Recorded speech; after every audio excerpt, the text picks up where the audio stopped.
Hi ನಮಸ್ತೆ, welcome back to my channel. ಒಂದು ಅದ್ಭುತವಾದ ನಮ್ಮ ಕರ್ನಾಟಕದ ಸ್ಪೆಷಲ್ ಆದ ವಾಂಗಿಬಾತ್ ರೆಸಿಪಿ. ತುಂಬಾ ಸಿಂಪಲಾಗಿ ಮಾಡ್ಕೋಬೋದು, ಹೊಸಬ್ರು ಕೂಡ ಈಸಿಯಾಗಿ ಮಾಡ್ಕೋಬೋದಾದಂಥ ರೆಸಿಪಿ. ಮನೆಯಲ್ಲೇ ಪುಡಿ ಹೇಗೆ ಮಾಡೋದು ಅಂತ ಇಲ್ಲಿ ಕಂಪ್ಲೀಟಾಗಿ ಟ್ರೆಡಿಷ್ನಲ್ಲಾಗಿ ಯಾವ ಥರ ಮಾಡ್ತಾರೆ ಅಂತ ತೋರಿಸ್ಕೊಟ್ಟಿದ್ದೀನಿ. 100% ನಿಮಗೆ ಭಟ್ರು ಮಾಡೋ ಶೈಲಿಲಿ ಟ್ರೆಡಿಷ್ನಲ್ಲಾಗಿ ಯಾವ ಥರ ಮಾಡೋದು ಅಂತ ಇಲ್ಲಿ ತೋರಿಸ್ಕೊಟ್ಟಿದ್ದೀನಿ. ತುಂಬಾ ಸಿಂಪಲ್, ಹೇಗೆ ಮಾಡೋದು ಅಂತ ನೋಡೋಣ. ಹೊಸಬ್ರಾಗಿದೆ ದಯವಿಟ್ಟು ಪೂರ್ತಿ ವೀಡಿಯೋ ನೋಡಿ ಸಪೋರ್ಟ್ ಮಾಡಿ.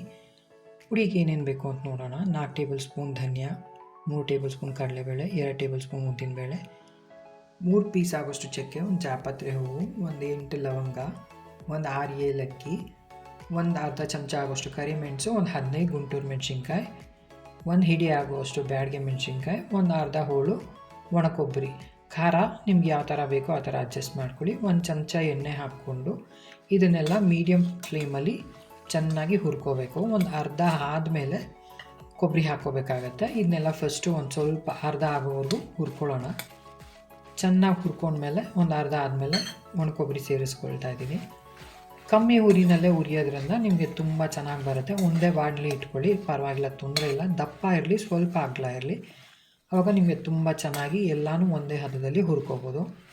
ತುಂಬಾ ಪರ್ಫೆಕ್ಟ್ ಆದ ರೆಸಿಪಿ. ಇದಕ್ಕಿಂತ ಜಾಸ್ತಿ ಏನೂ ಬೇಕಿಲ್ಲ ನಿಮಗೆ. 100% ಹೋಟೆಲ್ ಸ್ಟೈಲ್ ಭಟ್ರು ಮಾಡೋ ಶೈಲಿಲಿ ನಿಮಗೆ ಪರ್ಫೆಕ್ಟಾಗಿ ಬರುತ್ತೆ. ಹೊಸಬ್ರು ಕೂಡ ಸಿಂಪಲ್ಲಾಗಿ ಮಾಡ್ಕೋಬೋದು. ಒಂದು 4 ಟೇಬಲ್ ಸ್ಪೂನ್ ಧನಿಯಾ ಹಾಕ್ಕೊಂಡಿದ್ದೀನಿ ಅಷ್ಟೇ. ಇಲ್ಲಿ ನನಗೆ 240 ಗ್ರಾಮಷ್ಟು ನಿಮಗೆ ಪುಡಿ ಆಗುತ್ತೆ. ಇಲ್ಲಿ ಅಳತೆ ಮಾಡಿ ಕೂಡ ತೋರಿಸಿದ್ದೀನಿ ನೋಡಿ, ಎಷ್ಟು ಪರ್ಫೆಕ್ಟಾಗಿ ಬಂದಿದೆ ಕಲ್ಲರು. ಇದು ಎಲ್ಲ ಹುರಿದ ಮೇಲೆ ತಣ್ಣಗಾದ್ಮೇಲೆ ಪುಡಿ ಮಾಡ್ಕೋಬೇಕು. 4 ಟೇಬಲ್ ಸ್ಪೂನ್ ಹಾಕ್ಕೊಂಡಿರೋದು. 1/4 kgಗಿನ ನಿಮಗೆ 10 ಗ್ರಾಮ್ ಕಮ್ಮಿ ಬಂದಿದೆ ಅಷ್ಟೇ. ಪರ್ಫೆಕ್ಟಾಗಿ ಬರುತ್ತೆ. ಈಗ ಒಗ್ಗರಣೆ ಹೇಗೆ ಮಾಡ್ಕೊಳ್ಳೋದು ಅಂತ ನೋಡೋಣ. ಅದೇ ಬಾಣಲಿನಲ್ಲಿ ನಾನು ಒಂದು ಸ್ವಲ್ಪ ಎಣ್ಣೆ ಹಾಕ್ಕೊಳ್ತಾ ಇದ್ದೀನಿ. ಒಂದು 200 ಗ್ರಾಮಷ್ಟು ಸಾಸಿವೆ ಹಾಕ್ಕೊಂಡು, ಕರಿಬೇವು ಮತ್ತು ಒಣಮೆಣಸಿನ್ಕಾಯಿ ಹಾಕ್ಕೊಂಡಿದ್ದೀನಿ. ನಾನಿಲ್ಲಿ ಪರ್ಪಲ್ ಕಲರ್ ವಾಂಗಿಬಾತ್ ಬದನೆಕಾಯಿ ತೊಗೊಂಡಿದ್ದೀನಿ, ಉದ್ದುದು. ಬಿಳಿದು ಕೂಡ ತೊಗೋಬೋದು. ಇಲ್ಲಿ ನಾನು ಒಂದು 400 ಗ್ರಾಮಷ್ಟು ಹಾಕ್ಕೊಂಡಿದ್ದೀನಿ. ಇದನ್ನೆಲ್ಲ ಚೆನ್ನಾಗಿ ಎಣ್ಣೆಲಿ ಬಾಡಿಸ್ಕೋಬೇಕಾಗತ್ತೆ. ಬದನೆಕಾಯಿ ಎಲ್ಲ ಎಣ್ಣೆಲಿ ಚೆನ್ನಾಗಿ ಮಗ್ಗಬೇಕು. ಒಂದು 2 ನಿಮಿಷ ಫ್ರೈ ಮಾಡಿಬಿಟ್ಟು ಕ್ಲೋಸ್ ಮಾಡಿ ಒಂದು 5ರಿಂದ 10 ನಿಮಿಷ ಚೆನ್ನಾಗಿ ಮಗ್ಗಕ್ಕೆ ಬಿಡೋಣ ಇದೆ ಎಣ್ಣೆಯಲ್ಲಿ. ಒಂದು ಅರ್ಧದಿಂದ ಮುಕ್ಕಾಲು ಆದರೆ ಸಾಕು. ಮಸಾಲ ಜೊತೆ ಇನ್ನೊಂದು ಸ್ವಲ್ಪ ಕುಕ್ ಆಗುತ್ತೆ, ಆವಾಗ ಕರೆಕ್ಟಾಗಿರುತ್ತೆ ಹದ. ಸ್ವಲ್ಪ ಬದನೆಕಾಯಿಗೆ ಎಷ್ಟು ಬೇಕೋ ಅಷ್ಟು ಉಪ್ಪನ್ನು ಸೇರಿಸ್ಕೊಳ್ತಾ ಇದ್ದೀನಿ. ಸ್ವಲ್ಪ ಅರಿಶಿನ.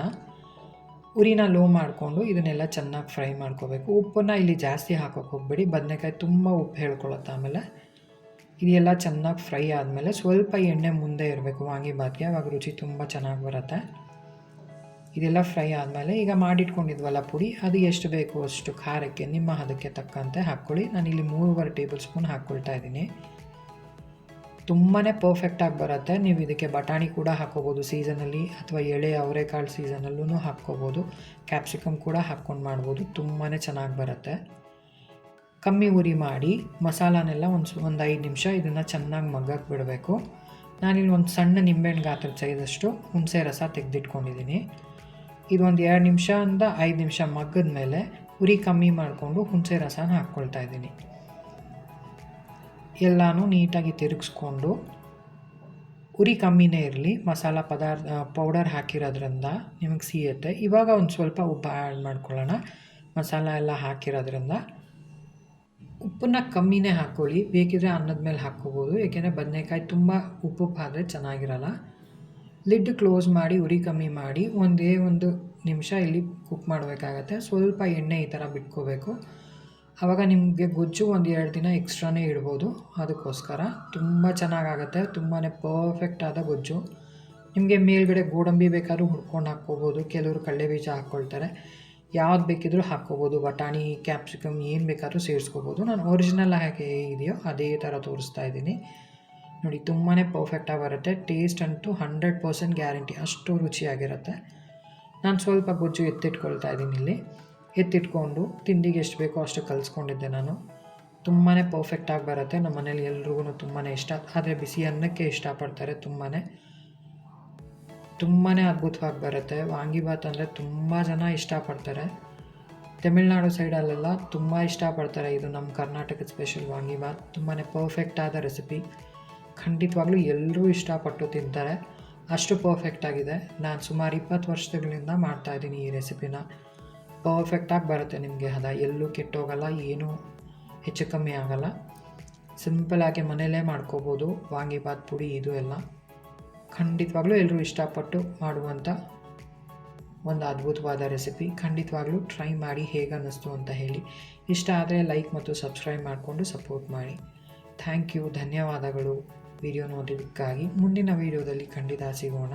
ಹೀಗೆ ಸಪೋರ್ಟ್ ಮಾಡ್ತಾಯಿರಿ.